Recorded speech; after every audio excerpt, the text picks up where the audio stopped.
Billboards claiming to be #1 trusted news. Ads offering a glimpse of China before communism. Unsolicited newspapers showing up at people's doors from London to Los Angeles. People holding banners with photos of organ harvesting in public squares across the world. A secretive compound in upstate New York.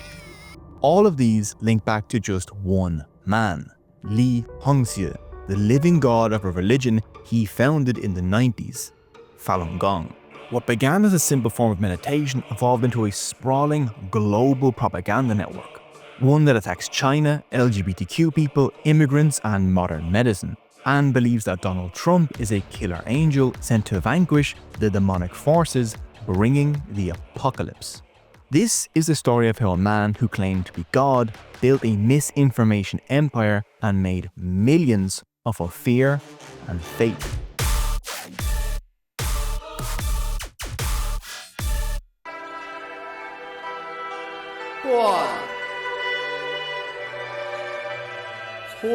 That the Transiloids were abducting, mutilating cows to develop antitoxins for themselves. 但是大多数呢都不让它表现出来，因为那么多人。This video is sponsored by Give Directly. Visit givedirectly.org/cogito to send cash directly to families in need. More on that later.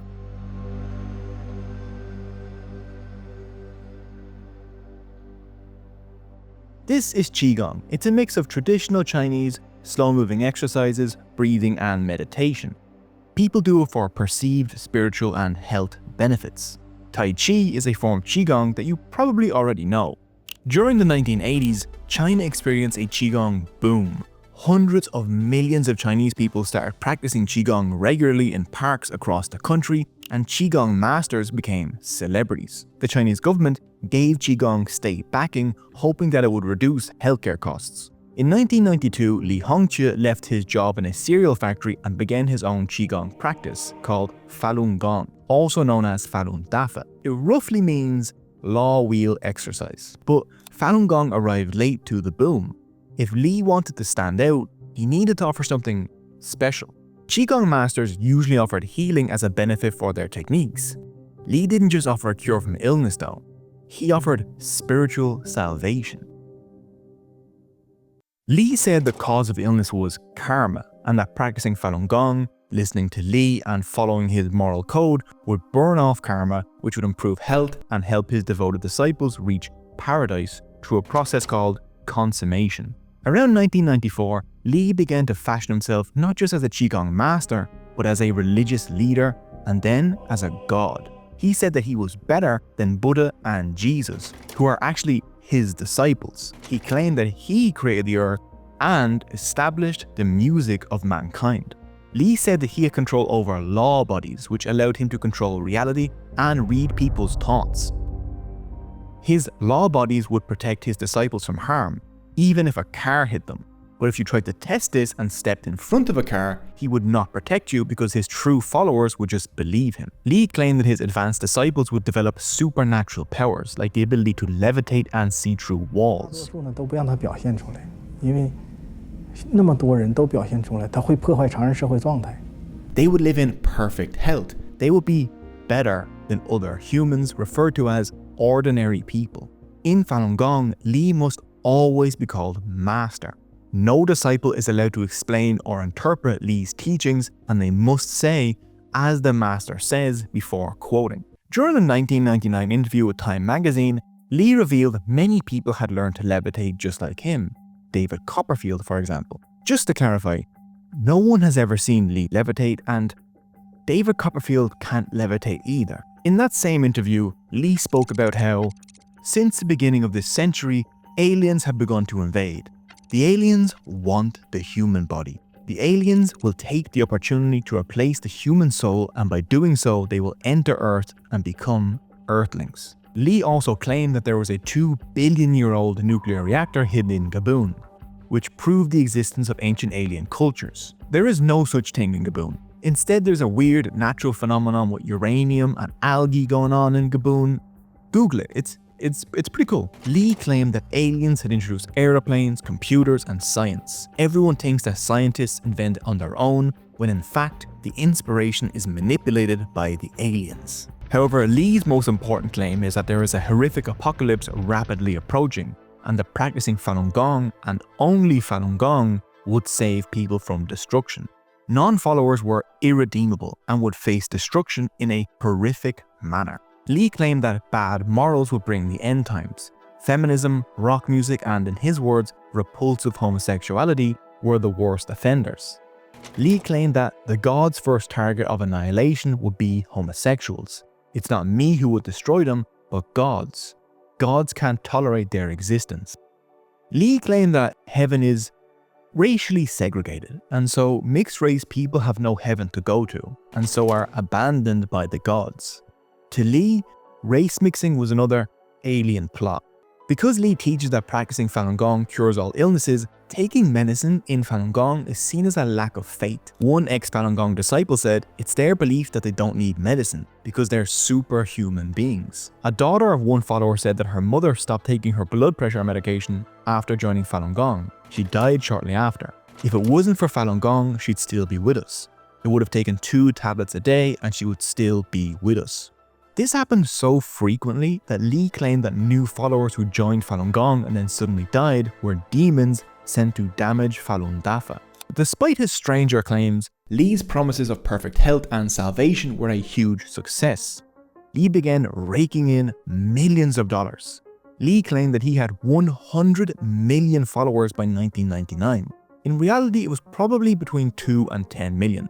In the late 90s, Chinese journalists and scientists began debunking qigong's claims and exposing corrupt qigong masters. In response to increasing criticism, Li relocated permanently to the United States in 1998. Unlike other qigong groups, Falun Gong's response to any negative coverage was to counterattack. Between 1996 and mid-1999, they held over 300 protests. Just one typical example involved 2,000 protesters surrounding Beijing television after they heard a documentary about a Falun Gong disciple that became psychotic. The pressure led the station to fire the reporter responsible for the documentary. Falun Gong urged the Chinese government to censor their opponents. Beijing enforced a media blackout on criticism of Falun Gong. But a university magazine in Tianjin in April of 1999 published a negative article on Falun Gong anyway. In response, 6,000 Falun Gong protesters occupied the university for 3 days, demanding a retraction, which the editors refused. China sent in the police, which provoked a riot resulting in around 45 arrests. The Falun Gong wanted the criticism to stop and demanded the release of those arrested in the riot. So on the early morning of the 25th of April 1999, 10,000 Falun Gong protesters surrounded Beijing's Zhongnanhai compound, which housed the Communist Party of China's Central Committee. This is the very heart of Chinese politics. They stayed for about 12 hours until the Chinese premier told the protesters that they would address their grievances. The sheer number of followers summoned by Li, combined with the Chinese intelligence failure to anticipate it, rattled the Chinese state. This was taken as a direct threat and proved to be a deadly mistake.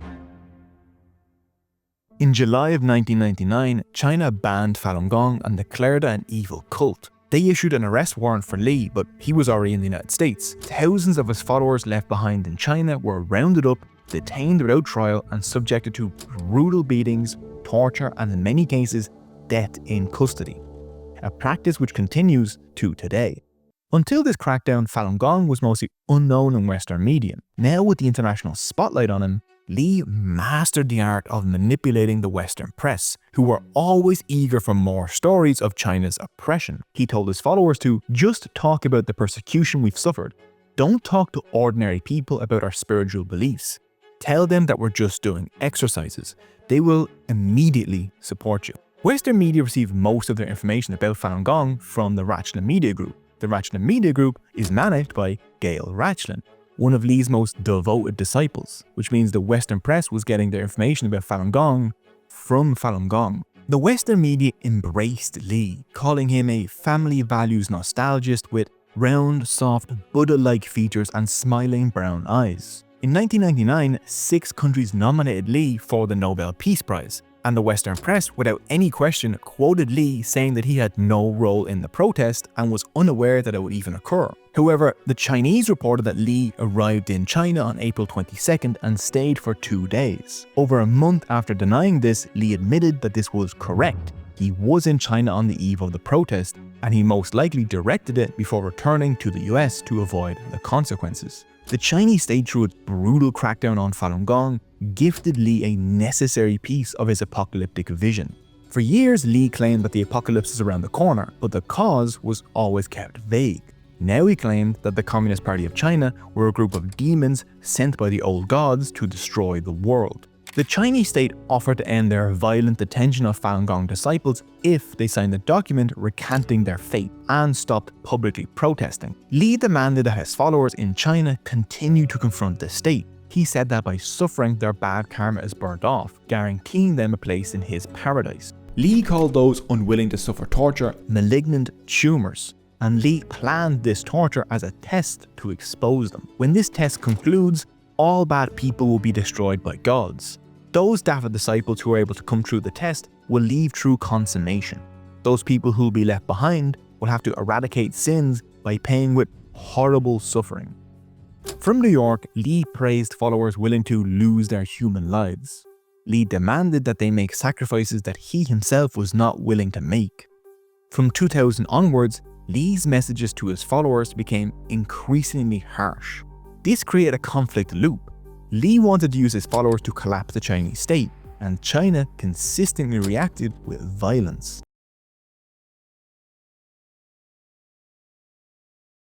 At this point, Falun Gong had transformed into a fully fledged cult, centered on a charismatic leader exploiting his followers by asserting that he was a god.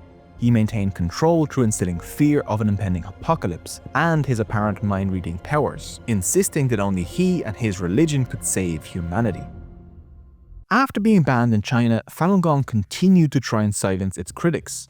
For example, they tried to sue the Auckland Children's Christmas Parade Trust because they weren't allowed to march in the Children's Christmas Parade. Falun Gong members harassed the trust chairman so severely he had to hire private security. Falun Gong lost that court case. Falun Gong have filed over 100 different lawsuits since 2001 in many countries across the world, and they've lost most. But much like Scientology, they mostly use lawsuits as a harassment technique to silence perceived critics. In 2001, Falun Gong launched the Global Internet Freedom Consortium, or GIFC. They recruited over 50 computer scientists from Google, NASA, and Microsoft, all Falun Gong disciples who would work for free. By 2002, they were hacking TV stations across China to display pro-Falun Gong messages. They also developed FreeGate, a software tool to bypass China's internet restrictions. This work attracted Washington's attention, who, through the United States Agency for Global Media, or USAGM, funneled millions of dollars to the GIFC. After a Republican senator threatened to delay State Department appointments unless more funds were allocated to the GIFC, the US Congress earmarked $30 million for them in 2010 alone. This improved the Falun Gong's finances and allowed the US government to broadcast their state-run media, like Voice of America and Radio Free Asia, into China. Falun Gong's campaign against China attracted the attention of Mark Palmer, speechwriter for Ronald Reagan and Henry Kissinger and founder of the National Endowment for Democracy, an organization set up under President Ronald Reagan. The idea was that the National Endowment for Democracy would do somewhat overtly what the CIA had been doing covertly for decades. The National Endowment for Democracy, funded by the US Congress, funds what it describes as pro-democracy groups in countries like China, Cuba, and Thailand. It has also funded anti-labor union movements within the US and helped overthrow Haiti's democratically elected government. It provides no financial support to pro-democracy efforts within US allies like Saudi Arabia, a brutal, absolute monarchy. Palmer founded the Friends of the Falun Gong, an organization whose primary source of funding is the American government. From 2004 to 2015, the Friends of the Falun Gong transferred nearly $3 million a year to the Falun Gong. Their lobbying pressured the Bush and Obama administrations to provide tens of millions of dollars to Falun Gong affiliate organizations. Much of this funding went to Sounds of Hope Radio, New Tang Dynasty Television, Shen Yun, and the Epoch Times, all Falun Gong run media. The Canadian government, through the Canada Media Fund, provides funds to produce media for Canada's ethnic minorities. From 2010 to 2016, the Falun Gong-owned New Tang Dynasty Television received almost $18 million of Canadian public funds. All other ethnic media outlets received just $13 million in funding. The Falun Gong and Li were now incredibly well funded and had important political connections. They used this to build an empire. If you drive just 2 hours outside of New York City into the dense forests of the Shonganuk Mountains, you'll come across a gorgeous lake with ancient Chinese-style temples. This is Dragon Springs, also known as the Mountain. This is Master Li's guarded, secretive, and tax-exempt compound. Dragon Springs has expanded into a massive 400-acre complex, much of it paid for by the Friends of the Falun Gong and therefore the US taxpayer. Dragon Springs received $615,000 from the Friends of the Falun Gong in 2014 alone. The local residents nearby report relentless expansion, including plans for a 920-seat music hall, 1,100 spaces car park, and housing for 500 people. The local Deer Park Rural Alliance has opposed these developments for years, claiming that Dragon Springs expands without permits and threatens the local ecosystem and rivers with waste. I contacted the Deer Park Rural Alliance, who stated that many residents still have a lot of questions, doubts, and concerns on the expansion, as well as the safety and oversight of the facilities and the lack of transparency. After a local resident, Grace Woodard, founded the Rural Alliance, the Falun Gong affiliated newspaper the Epoch Times ran a story inferring that she was working on behalf of China and shared photos of her mailbox online. At Dragon Springs in 2006, Li created a new tool to help spread his message, a dance troupe called Shen Yun. If you live in a major city, you've most likely walked by one of their ads with colourful dancers in incredible poses promising to show you China before communism. From New York City to Taipei, Shen Yun dancers flip and toss sleeves on stage in incredible routines that combine dance and religious anti-communist propaganda. Shows include songs with lyrics like "Atheism and evolution are deadly ideas," and a show-stopping performance with a world-ending tsunami in the shape of Karl Marx's face that wipes away a corrupt society that includes men holding hands. Some uncomfortable scenes portray Falun Gong followers having their organs harvested by Chinese police.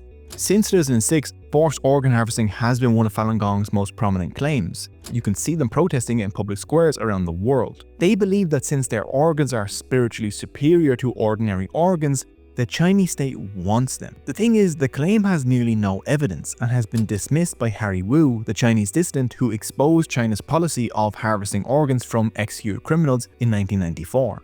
Wu spent 19 years in Chinese labor camps. That didn't stop the Falun Gong from calling him a Chinese spy after he investigated their claims and found that there was nearly no evidence. Shen Yun, with shows across 5 continents, has amassed $265 million in assets.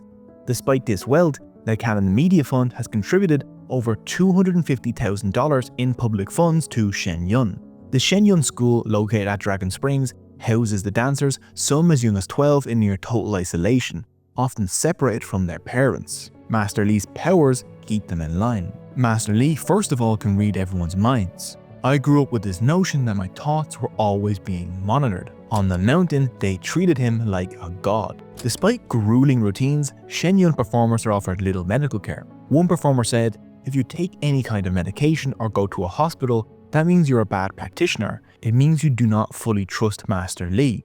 During a performance, one performer landed badly and dislocated their knee. It was just popped back into place and they continued to dance for 2 hours. They never saw a doctor. A violinist in the Shen Yun orchestra felt sharp pains in his shoulder. Li touched him and told him that he was healed. The pain continued for years, but he was told it was because he didn't believe hard enough. Eventually, he left Falun Gong, finally saw a doctor, and discovered that he had a bulging disc in his spine. The young girls who perform in Shen Yun are often told that they are too fat, and many develop eating disorders. If they did, Li would perform exorcisms on them to help cure them of this personal failure that caused the illness. The disorders continued for years. Performers who wanted to quit were told that they would go to hell and would die as soon as they left the compound, since Master Li would no longer protect them. Shen Yun is registered as a non-profit company based in New York. Unaware audiences pay hundreds for a ticket, while Shen Yun performers are usually unpaid. Shen Yun tells performers that each show will save the audience. Any failures would doom the audience to hell. If you don't do it right, then it's on you. The universe is not saved because of you. In the year 2000, John Tang, a Georgia Tech student and Falun Gong disciple, launched the Epoch Times from his Atlanta basement. It's now run as part of the Epoch Media Group, which also operates New Tang Dynasty Television, all still under Tang's leadership as CEO.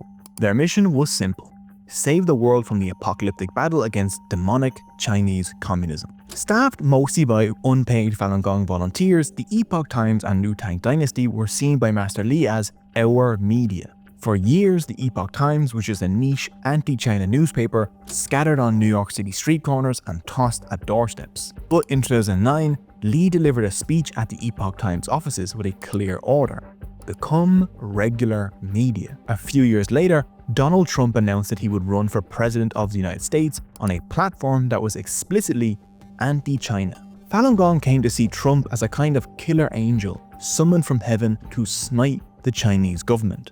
In 2016, the Epoch Times took a massive partisan shift. Their content was already critical of China, now would target Islam, immigration, and at all times promote traditional values. Steve Klett, who covered the 2016 Trump campaign for the Epoch Times, said editors told him to write favorable coverage of Trump and censor criticism or controversial topics. In 2016, a mass shooter killed 50 people at Pulse, a gay nightclub in Orlando, Florida. We weren't allowed to cover stories involving homosexuality, but that bumps up against them wanting to cover Islamic terrorism. So I wrote 4 articles without using the word gay. After Trump won the 2016 election, the Epoch Times integrated itself into his orbit. Quickly, infamous far-right organizer and Trump's chief strategist Steve Bannon began working with New Tang Dynasty. Bannon pushed Trump into making Michael Pak the leader of the US AGM, the same federal agency that funded the Falun Gong for decades. Pak fired all the US AGM leadership he saw as being soft on China and sent more funds to Falun Gong. Pak then appointed the Epoch Times columnist Roger L. Simon to the US AGM's board. President Trump, his family, and his staff began regularly sharing stories from the Epoch Times. Epoch Times journalists were granted access to the White House. One even passed Trump an envelope with unknown contents. The Epoch Times attempts to look like legacy media with a clean webpage and serif fonts, but its articles maintain Falun Gong beliefs like, after the anti-war movement faded in the West in the 1970s, the devil manipulated rebellious adolescents to channel their energies into agitating for feminism, environmentalism, and the legalization of homosexuality. The Epoch Times claims feminism, welfare, divorce, public school, and homosexuality are all communist plots. It should be noted that Falun Gong belief states that communists are literal demons, and wretched demons just deserve to be killed, and that killing demons saves both the killer and the demon. So, if the to be harmed life knew, it would stretch its neck out and let you kill it. It would happily, cheerfully let you kill it. While the Epoch Times regularly publishes harmless stuff like 3-year-old remembers past life as a snake, other content was explicitly hateful, such as content about sinister queers or outright lies about 2-year-olds undergoing gender transitions, something that has never happened. Then there's blatant disinformation, like meteorologists, scientists explain why there is no climate emergency. This article claimed that 1,609 scientists signed a report denying climate change. When you look into the report though, you discover that there are essentially no scientists on it. Many of the signatories are connected to the fossil fuel and mining industries, and some of them are even lobbyists. The founder of the project and 8 other signatories are current or ex-employees of Shell, people with a vested interest in denying climate change. Some of the entries are IT experts, fishermen, and people with an interest in meteorology. In the run-up to the 2020 US election, the Epoch Times created dozens of Facebook pages posting clickbait, usually with cute babies or animals.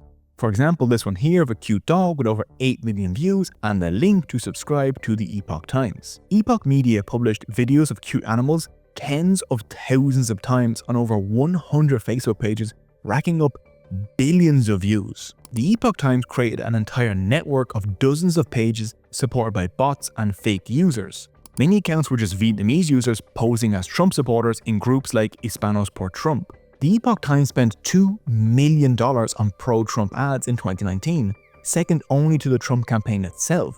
When in mid-2019, the Epoch Times was caught mislabeling their ads to get around Facebook's policies about political advertising, they stopped advertising. Then suddenly, pages appeared with names like Honest Paper, Patriots of America, Pure American Journalism, and Best News, all of which ran ads linking back to the Epoch Times and its subscription page. By December of 2019, the Epoch Times had spent $11 million on Facebook ads in total. That same month, Facebook removed hundreds of Epoch-linked accounts and pages, some with millions of followers. Facebook stated that the Epoch Times had leveraged foreign actors posing as Americans to push political content, and tried to hide the source of their political ads. Facebook then banned them from all future advertising. Not only was Facebook easy to manipulate, it was also home to the Epoch Times' desired audience: the elderly. The Epoch Times specifically targeted conservatives aged 60 and over, and in their ads they even boasted that they had increased their font size by 20%. And take a look at this. We recently increased our font size by 20%, so it's easier on the eyes, easier to read, and awesome. As soon as the Epoch Times was banned from Facebook in 2019, millions of YouTube users began to be constantly exposed to ads for the Epoch Times, who spent more than $3 million plastering YouTube with ads. Hey, doesn't it feel like there's communists everywhere? How communist ideology has been subverting our nation and compromising our children's future. How socialist and communist ideologies have been infiltrating our society. In the ads, their spokesman complained about communists and the mainstream media, and claimed that the Epoch Times has no spin and no false narratives and was independent. Real news delivered to your home every single week that doesn't push any false narrative, doesn't spin the truth, and doesn't have any hidden agendas. He never mentions its Falun Gong connections, its government funding, or its long-term religious, anti-medicine, and anti-China agenda. The Epoch Times leadership and funding is kept mostly secret, normally a bad sign for a news outlet, and they are also registered as a non-profit and so are exempt from most federal taxes. They claim their goal is independent journalism outside of political interests, but their tax filings show large amounts of funding from conservative organizations, receiving about $11 million in donations between 2020 and 2022. In just 2021, the Epoch Times received $55,750 from the National Christian Charitable Foundation, which tends to fund anti-LGBT and anti-immigrant groups. They also received $31,000 from Donors Trust, known as the dark money ATM of the conservative movement. And that's just a fraction of their conservative donations. Not exactly outside of political interest. The Epoch Times representatives usually deny any affiliation with Falun Gong, but the staff and owners are nearly all Falun Gong. When I found Falun Dafa, I found the answers to those questions. I found the meaning of my life. In 2021, the Epoch Times provided $10.4 million in funding to Shen Yun and another $8.3 million to New Tang Dynasty. COVID birthed a new ecosystem of online conspiracy which was eagerly fueled by the Epoch Times. The Epoch Times heavily pushed the conspiracy that China had engineered COVID, or what they called the CCP virus, in a lab to use as a biological weapon against the world. They produced a documentary that got tens of millions of views that pushed this idea. Nearly every interview in that documentary is from an Epoch Media Group employee, an anti-vaxxer, a crypto salesman, or people that write about war with China. The overwhelming scientific consensus is that the virus had a natural origin. The claims of the documentary are debunked here. The Epoch Times itself doesn't seem to actually believe the engineering theory because the Epoch Times also claimed that magic could cure COVID. Recently, there were several cases of people recovering from the CCP pneumonia miraculously after they condemned the CCP. There were no such cases. Condemning the Communist Party of China did not cure COVID. An Epoch Times article also claimed that monkey virus DNA found in COVID-19 shots caused cancer. This was also completely false. Another article claimed that the horse dewormer medication ivermectin is safe and effective against COVID. It wasn't. This same author, who is not a doctor, wrote how baking soda cures cancer. It does not. The Epoch Times also claimed that the vaccine caused deadly blood clots, a claim that was amplified by conservative podcasters. Welcome back to the Stu Peters Show. So as many of you saw over the weekend, there was an article published in the Epoch Times that this is truly part of a mass genocide operation. COVID spikes the chances of blood clots. Vaccines reduce that chance. After Trump lost the 2020 US election, the Epoch Times became a repeat spreader of election misinformation. Months after the election, the Epoch Times refused to acknowledge the results. When the Epoch Times tried to sue a reporter to silence criticism of their connections to the January 6 rioters, they lost because the report was substantially true. Another part of the Falun Gong network is China Uncensored, a huge YouTube channel that produces anti-China content that told their audiences directly that they are not affiliated with Falun Gong and that it only gives its videos to New Tang Dynasty for translation to Chinese. But the show's host is a Falun Gong disciple. The show was filmed at the New Tang Dynasty studios. The channel's name has New Tang Dynasty in it. The very small team the host claims works on the show are New Tang Dynasty employees. Another Epoch Mini production was Edge of Wonder, which racked up tens of millions of views until YouTube shut it down in late 2020. They covered stuff like, All heard about the deep state, the shadow government, the cabal, or the Illuminati. As we said before, this all comes down to eugenics and the depopulation of the human race. So they want to rid the world of the ones who they deem aren't good enough and make the perfect human race. Also, according to almost everyone fighting against the deep state, including QAnon, they would also have everyone practice their religion, which is Satanism. Look, if mind control is happening, we need to know what it is that they're doing. alongside alien conspiracy videos that included incredible lines like, That the Trantiloids were abducting, mutilating cows to develop antitoxins for themselves, located and derived from within the unique cow physiology. Edge of Wonder also pushed the QAnon conspiracy theory, claiming that there is a secret global satanic pedophile ring of cannibals being taken down by Trump who communicates with believers through cryptic posts on 4chan. This is an odd theory considering that rich and famous sexual offenders can operate out in the open with no consequences. One Edge of Wonder video, 13 Bloodlines and Their Diabolical Endgame, makes some questionable historical claims. In mockery and imitation of God's 12 tribes, Satan blessed 12 bloodlines. One of these bloodlines was the Ishmaeli bloodline, from which a special elite line developed alchemy, assassination techniques, and other occult practices. One bloodline was from Egyptian Celtic Druidic, from which Druidism was developed. Their ultimate goal is to combine their satanic bloodlines, occult powers, and their financial dominance to herald in a one-world government and the Antichrist to create hell on earth in spite of the divine. The story goes that they had relations and even intermarried with American Indian chieftain bloodlines to capture the occult spiritual power of those people and absorbed as much of their culture pertaining to magic and rituals that they could.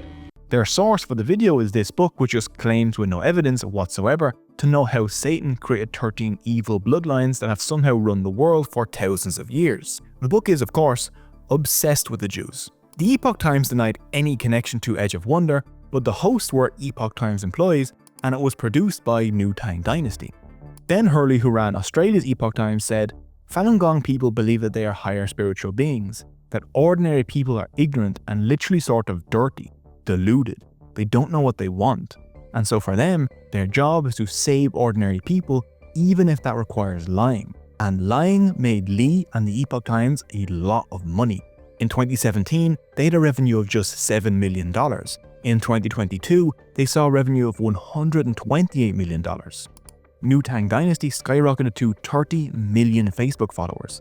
Just the English version of the Epoch Times has nearly 9 million followers. The Epoch Times is now available in 33 countries and in 21 languages. It's a favourite among the German far right. One Epoch Times Germany article even recommended deporting people based on DNA results. In July of 2024, the Epoch Times was rocked by a scandal, one that answered questions that nearly every single journalist had about them. How on earth is a modern news outlet actually profitable and able to spend this much on ads? Well, it turns out that they are running a massive $67 million money laundering scam that stole unemployment insurance benefits and laundered them through crypto and prepaid debit cards. This scandal has taken the wind out of their sails for a bit. The Epoch Times was much quieter during the 2024 American election, but if their history shows us anything, is that they will find new cracks in society to exploit, and that Master Lee, a man that looks to feudal China for inspiration, from the safety of his compound, surrounded by fawning followers and supported financially by their labour, is willing to lie, cheat and steal to realise his vision, an apocalyptic showdown with China.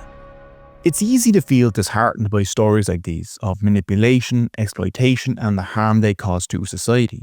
Every day we see rampant unfairness, the rich get richer while the poor get poorer. But we're not helpless.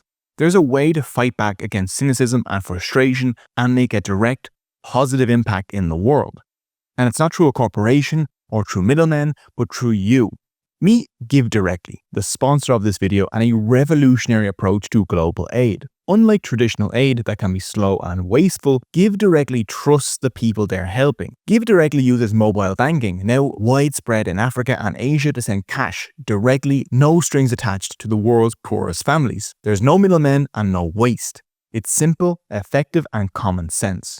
Look, I'm an evidence-based person. I demand proof before I believe something. With nearly 1,000 academic studies, cash transfers are one of the most studied aid interventions of all time. Give Directly's site is filled with study after study, proving cash transfers to be one of the most efficient ways to reduce poverty. Families know what they need. When provided with cash, they can start a business, pay for surgery, buy a second-hand motorbike, build a home, or buy a cow. That's the versatility of cash. People decide for themselves instead of relying on aid organizations thousands of kilometers away to choose for them. Rather than clothes or food being shipped in from rich countries which kill demand in the local economy, cash transfer keeps money circulating locally, increasing growth. In Kenya, for example, every $1,000 in direct cash given to households grew the surrounding economy by $2,500. Even neighboring villages where no cash was delivered benefited. This is an efficient method of reducing worldwide poverty. Studies show cash transfers lead to a 27% reduction in illness, a 70% drop in child mortality, and children have higher vaccination rates, better cognition, and are 42% more likely to attend school, while their parents are more likely to start businesses and have 20% higher incomes. If you watched my video on Haiti, you may recall just how badly the aid money was used in the aftermath of the earthquake. Nearly all aid money remained in the United States. Haitians got nothing. However, a handful of small local charities literally just put money in envelopes and sent it to Haitians. These were some of the rare success stories that had a positive impact and helped Haitians actually rebuild. People on the ground know what they need and how to best spend money. Since 2009, Give Directly has delivered over $850 million directly into the hands of 1.6 million people. That's why I've teamed up with Give Directly and other Nebula creators to support a village in Baringo, Kenya. The people here struggle with an inability to afford school fees, food insecurity, and a lack of access to clean water. Together, we're raising funds to help 164 families, about 690 people. This isn't about charity, this is about building real progress and growth. Our goal is to give $850 to each family. With this money, they can stop focusing on just surviving and start building a stable, brighter future, which impacts all of us. By giving through this video, you're not just supporting an aid organization, you're supporting actual people. Head to givedirectly.org/cogito to join the campaign, or use the YouTube giving feature to support Give Directly's broader efforts across Africa. Even small contributions are impactful, and you'll get updates on how the people and village have changed. We can show what happens when real people come together to invest in each other. I really hope you enjoyed this video. A link to my Patreon is down below if you want to help support the channel. All patrons get early access to all videos and get to join a Discord server with me and other patrons. Sources I've used are also in the description.